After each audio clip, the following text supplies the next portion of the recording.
నమస్తే welcome to magnet TV నేను మీ కృష్ణవేణి అందరికీ ముందుగా వినాయక నవరాత్రుల శుభాకాంక్షలు 9 రోజులు ఆ గణపయ్య ప్రతి ఇంట కొలువై ఉండి ఎవరెవరు భక్తులైతే ఏ కోరికలు కోరారో అవన్నీ తీరుస్తాడని మనకు తరతరాలుగా నమ్మకం అయితే వినాయక చవితి ఎప్పుడు వస్తుంది ఎందుకు వస్తుంది ఎలా చేసుకోవాలి ఇది చాలా మంది పెద్దలు పురోహితులు ప్రవచనకర్తలు మనకు చెప్తూనే ఉన్నారు కానీ ఎలా చేసుకోకూడదో కూడా వాళ్ళు మనకు చెప్తున్నారు మనకెందుకు చెవున పడట్లేదు ఒక జనరేషన్ వరకు అందరూ పద్ధతిగానే చేసుకున్నారు ఇప్పటికీ కూడా ఇంట్లో తల్లిదండ్రులు భయంగా భక్తిగా వినాయకుడిని తీసుకొచ్చుకొని వాళ్ళకు తోచినట్టుగా పుస్తకం పట్టుకొని పూజ చేసుకొని అద్భుతంగా భయభక్తులతోటి వినాయకుడిని 9 రోజులు పూజించుకుంటారు చాలా పద్ధతిగా నిమజ్జనం చేసుకుంటారు ఎవరితో ప్రాబ్లము ఎవరితో అంటే వినాయక నవరాత్రుల పూజలు అనే వంకతో వాళ్ళ జల్సాలు తీర్చుకునే వారితో ప్రాబ్లం ఈ వంకతోటే వినాయక మంటపాల కింద స్టేజ్ కింద బీర్ బాటిల్ పెట్టుకుని ఫుల్ తాగొచ్చు అనుకునే వాళ్ళతోటే సొసైటీకి ప్రాబ్లం భక్తి అనే ముసుగులో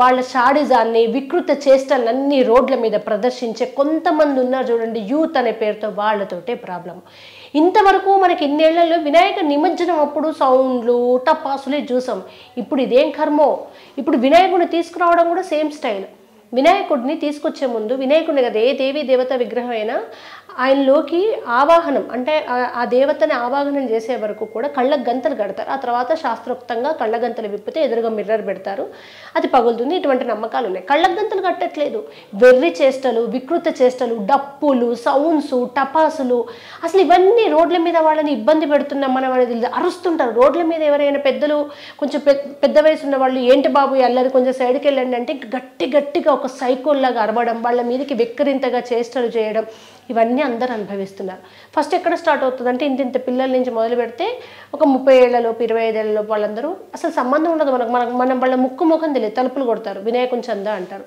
మీరెవరు బాబు ఎక్కడ అంటే మా అపార్ట్మెంట్లో పెట్టుకుంటున్నాం మా గల్లీలో పెట్టుకుంటున్నాం మీ గల్లీలో పెట్టుకుంటే మేము ఎందుకు ఇవ్వాలి మీ అపార్ట్మెంట్లో పెట్టుకుంటే మేము ఎందుకు ఇవ్వాలి ఇది మా ఇంట్లో పెట్టుకుంటే మేము ఇస్తాం మా గల్లీలో ఒకటి పెడుతున్నారు అక్కడ ఇస్తాం అంటాం ఎన్ని వినాయకులకని ఇస్తారు అందరివి 90% మధ్యతరగతి కుటుంబాలు ఎవరైనా 100-200 ఇస్తే వాళ్ళని మనుషుల్లా చూడట్లేదు 500 పైనే అసలు మనం ఇవ్వడం కాదు వాళ్ళు చెప్పినంత మనం ఇవ్వాలి లేకుంటే గొడవ ఇన్ని విగ్రహాలకు ఎక్కడి నుంచి ఇచ్చుకుంటూ వెళ్తాం కాలనీకి ఒక విగ్రహం ఉండేది చక్కగా కనీసం ఈ నవరాత్రుల వంకతో కాలనీలో ఉన్న వాళ్ళందరూ ఒక దగ్గరకు వచ్చేవారు ఒకరికొకరికి పరిచయాలు ఏర్పడేవి ఇప్పుడు ఒక లైన్లో 10 అపార్ట్మెంట్లు ఉంటే అపార్ట్మెంట్కి ఒకటి ఆ అపార్ట్మెంట్లో ఉన్న వాళ్ళు పెట్టుకోకుండా పక్కింటికి వస్తారు అంటే వాళ్ళు ఎవరో తెలియదు నిజంగా అది విగ్రహానికో కాదో తెలియదు మనం ఎందుకు పెట్టాలి డబ్బులు వాళ్ళకి ఇట్లా ఒక 30 మంది వస్తే 30 × 500 10-15 వేల రూపాయలు నవరాత్రులకు ఇచ్చే అంత ఆర్థిక స్తోమతలు ఉన్నాయా భారతదేశంలో ఎంతమందికి ఉన్నాయి గట్టిగా మాట్లాడితే మీరు ద్రోహులు మీకు భక్తి తెలియదు అసలు అడిగే వాళ్ళకి భక్తి అంటే ఏంటో తెలుసా మా ఇంటికి వచ్చారు కొంతమంది పిల్లలు రమ్మన్నా అసలు ఏంటి విగ్రహం వినాయక నవరాత్రులు ఎందుకన్నా తెలియదు అసలు వినాయకుడు తల్లిదండ్రుల చుట్టూ ప్రదక్షిణ చేస్తే సమస్త లోకం చుట్టూ తిరిగినట్టు అన్నారు తెల్లారితే మీ అమ్మ నాన్నను గౌరవిస్తారా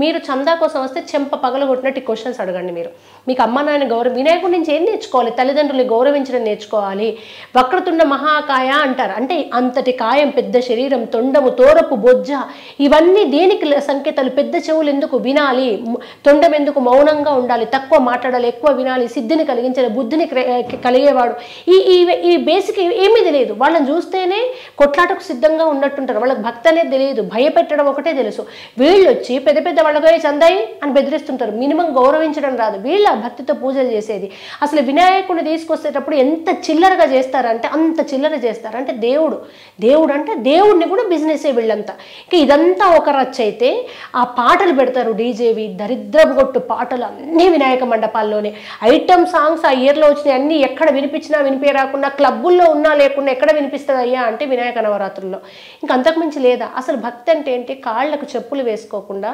విగ్రహాన్ని నెత్తిన పెట్టుకొని భజన్స్ తోటి మండపానికి తీసుకొచ్చి 9 రోజులు నియమ నిష్టలతో పూజలు చేసుకొని అక్కడ ఆడవాళ్ళు అయితే కుంకుమార్చనలు కూడా చేసుకుంటారు అనేక సందర్భాల్లో తర్వాత 9 రోజుల తర్వాత అంతే భక్తితో నిమజ్జనం చేయడం ఇది వినాయక నిమజ్జనం దీంట్లో ఇంకో సోషల్ కాజ్ ఏముందంటే ఒక కాలనీలో పెడతారు అప్పటి వరకు రకరకాల బిజీల్లో మనం ఎవరితో మాట్లాడుకోం పరిచయాలు ఉండవు ఈ వంకతో అందరు పరిచయాలు కావాలని మళ్ళీ లైన్కి ఒక వినాయకుడు ఇంటికొక వినాయకుడు ఇంకా సామూహికంగా కలవడాలు ఉంటాయి వాళ్ళ ఇంట్లో విగ్రహం పెడితే పక్కోళ్ళు ఎందుకు చందా ఇస్తారు ఇవే ఉండదు ఈ వంకతో తాగాలి నేను ఒక వ్యక్తికి 200 రూపాయలు ఇచ్చా, ఏం చేశాడని వెళ్ళాం.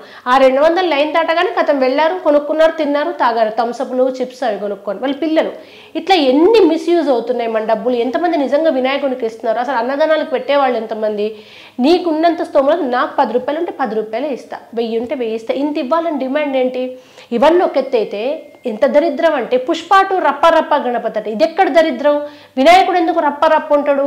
గంజాయి స్మగ్లింగ్ చేసిందా వినాయకుడు? అసలు సినిమా హీరోలకు వినాయకులకి ఏ సంబంధం అయ్యా? అసలు మన హైందవ ధర్మంలో ఒక్కొక్క దేవునికి ఒక్కొక్క రూపాన్ని ఇస్తారు. ఆ రూపం వెనుక ఎంతో వైశిష్టత ఉంటుంది. అది ప్రవచనకారులు ఇప్పుడిప్పుడు సోషల్ మీడియా వల్ల చెప్తూనే వస్తున్నారు. బొజ్జ ఉండాలి వినాయకుడికి. హనుమంతుడు చాలా బలిష్టమైన పెద్ద శరీరం, వినాయకుడు అంటే బొజ్జ. వినాయకుడికి హనుమంతుడు శరీరం పెడతారంటే అసలు వినాయకుడికి 6 ప్యాక్ ఎందుకు పెడుతున్నారు? మీకు ఫిట్నెస్ మీద పిచ్చి పట్టి మీరు జిమ్కి వెళ్తే వెళ్ళండి, వినాయకుడిని కూడా జిమ్కు తీసుకెళ్ళినట్టు చేసి ఆయన కండలు పెట్టిన శరీరాన్ని డమ్ముల్స్ ఎత్తినట్టుగా చేతుల్ని 6 ప్యాక్ పొట్టని ఇది ఎక్కడిది? ఆయన బొజ్జ, తోరపు బొజ్జ, తొండము ఏకదంతము తోరపు బొజ్జ. దానికి ఒక లక్షణం ఉంటుంది, దాని వెనుక సైంటిఫిక్ రీజన్ ఉంటుంది. ఆ విగ్రహాన్ని అట్లా చూపడం వెనుక పెద్దలకు ఒక ఉద్దేశం ఉంటుంది. ఆయనకు ఈ మధ్య వచ్చిన వినాయకులు అయితే 180కి పొట్టలు పెట్టడానికి ధైర్యం అసలు ఎంత ఉంటుంది, లోపలికి ఉంటున్నాయి. ఎందుకని 6 ప్యాక్ చేయలేదే? వినాయకుడు అసలు సినిమా హీరోల వినాయకుడు అంటే పుష్ప 2 రప్ప ఏంటి అర్థంగా అడుగుతావు? ఆయన తగ్గేదే లేని వినాయకుడు అంటారు. అంటే పిల్ల చేస్తాడా? గణానికి అధిపతి అయిన అంత భయం లేకుండా ఎందుకు తయారయ్యారు? విగ్రహాలలో వికృత చేష్టలు, తీసుకొచ్చేటప్పుడు దరిద్రపు వేషాలు. అసలు ఇంకా నిమజ్జనం రోజైతే తాగకుండా నిమజ్జనం చేసేవాడు కనిపిస్తే అది విచిత్రమే. ఎక్కడికి పోతున్నాం మనం? అసలు ఒకప్పుడు కల్చర్ ఎట్లా ఉండేది? కాళ్లకు చెప్పులు వేసుకోవడానికి భయపడతాం విగ్రహం ఉంది అంటే. మీ అందరికీ తెలుసు అక్కడ దేవుడు లేడు. రాత్రి అయితే తాగుతారు, నిమజ్జనానికి తాగుతారు, క్లబ్ డ్యాన్సులు వేసుకుంటారు, పచ్చిబూతు పాటలు వింటారు, రప్పరప్ప వినాయకుడు అంటారు. ఇంకెక్కడ అంటే వినాయకుడు లేడని మీకు తెలుసు. వినాయకుడు లేని చోట చందాలు ఎందుకు ఇవ్వాలి? అసలు దేవుడికి నమస్కారం ఎందుకు పెట్టాలి? పొద్దున్న అయ్యగారు వస్తాడు, ఏదో తూతూ మంత్రంగా ఆయనతో చేపిస్తా, కాసేపు అక్కడ కూర్చుంటారు, ఆయన ఎప్పుడెప్పుడు వెళ్ళిపోతారు అన్నట్టు చూస్తారు. ఈ మాత్రం జరిగే నవరాత్రులని హిందూ ధర్మాన్ని ఆచరగా చేసుకొని నలుగురిలో హిందూ ధర్మాన్ని, వినాయక నవరాత్రుల్ని, గణపతి వైశిష్టాన్ని ఎందుకంత చీప్గా తీసిపడేసేలా చేస్తున్నారు? దయచేసి పేరెంట్స్ ఎవరంటే ఈ పిల్లలు తయారయ్యి బుక్కులు పట్టుకొని వస్తారు, అదేమో అథెంటిక్ కాదు. ఆ పుస్తకాలు ఆ పేపర్లు మంచి అందాయిస్తే అక్కడెక్కడ సపరేట్గా సాక్ష్యంగా పెట్టారు. కానీ క్వశ్చన్ చేయండి. చందా కోసం వస్తే వినాయకుని గురించి మీకు ఏం తెలుసు? ఎందుకంటే ఎవరినైనా డబ్బులు అడగాలంటే ముందు మనకు వినాయకుని గురించి తెలియాలి.